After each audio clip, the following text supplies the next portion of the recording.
Good morning, students.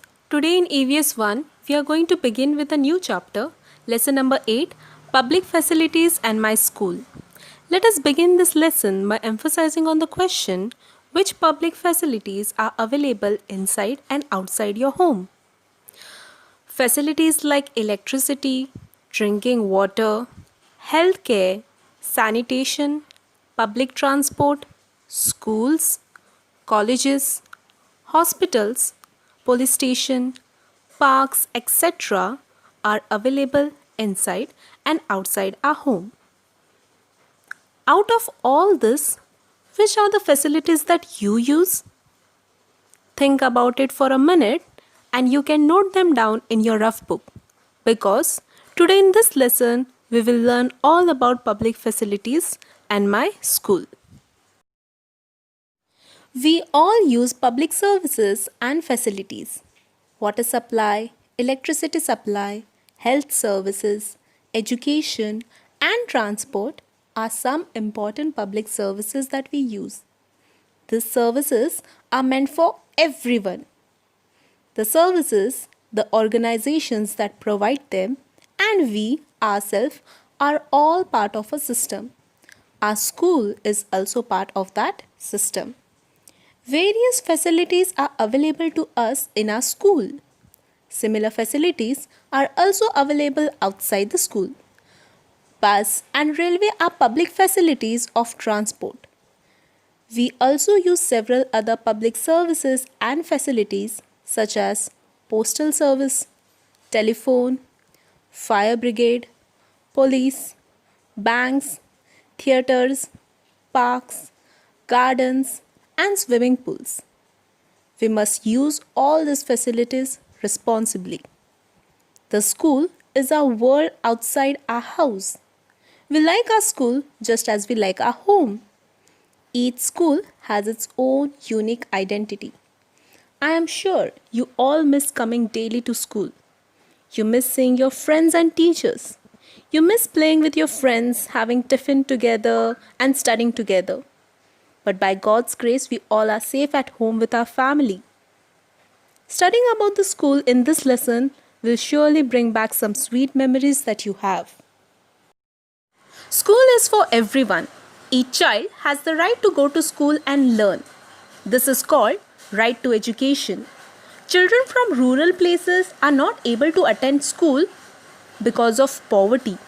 That is why this act enables them to receive free education.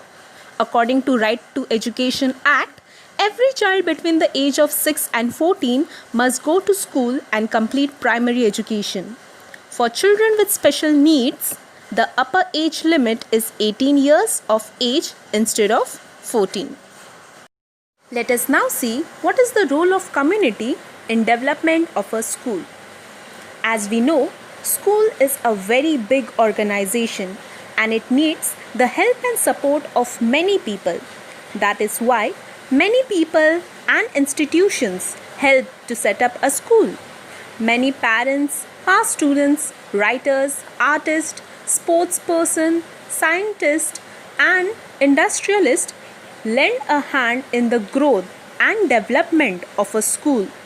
A school is given assistance in the construction, in the building of a classroom or the libraries, laboratories, and procurement of sports equipment. That means getting or obtaining different kind of sports equipment by various sections of the society.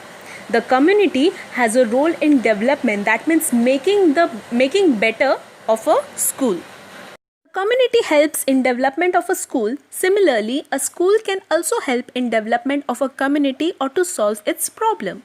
In order to develop habit of cleanliness among the people, the children of a school became agents of cleanliness. That means they started telling everyone the importance of cleanliness. Because keeping our surrounding clean is very good habit. Cleanliness is such a value which should be inculcated among us at a very young age. Backed by the school, that means with the help and with the support of the school, these students, they launched a cleanliness drive in the village. They prepare different kind of posters asking people not to spit in the streets and to dispose of the garbage properly. They should not throw the garbage here and there, but put it properly. They presented a street plays and convinced the residents of the importance of cleanliness. Thus, the school had a part in obtaining the Clean Village Award for their village. It helped the village to build its unity. So, in this way, when we are promoting, when we are telling people, making them aware about the cleanliness, it can not only help the village but also help the entire society to build unity, to stay together. All schools have a PTA, that is Parents Teacher Association, and a Mata Palak Sangh, that is Mother Parents Teachers Committee. They bring about a dialogue between parents and teachers. That means they have regular interaction to see the development, the progress of our students. Parents can help in various activities of the school. Like here you can see a parent is teaching music to the student. And in this picture you can see that a parent is conducting the drill. The school respects all parents alike. Here you can see a student is welcoming the parent.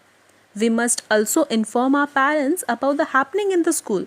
Whatever happens on a regular basis, whatever happens in the school, we should let our parents know. We learn with the help of both teachers and parents. So when teachers and parents, they interact, they discuss our progress, that time only we can develop. Their interaction are to our benefit. With their interaction, we are able to improve ourselves.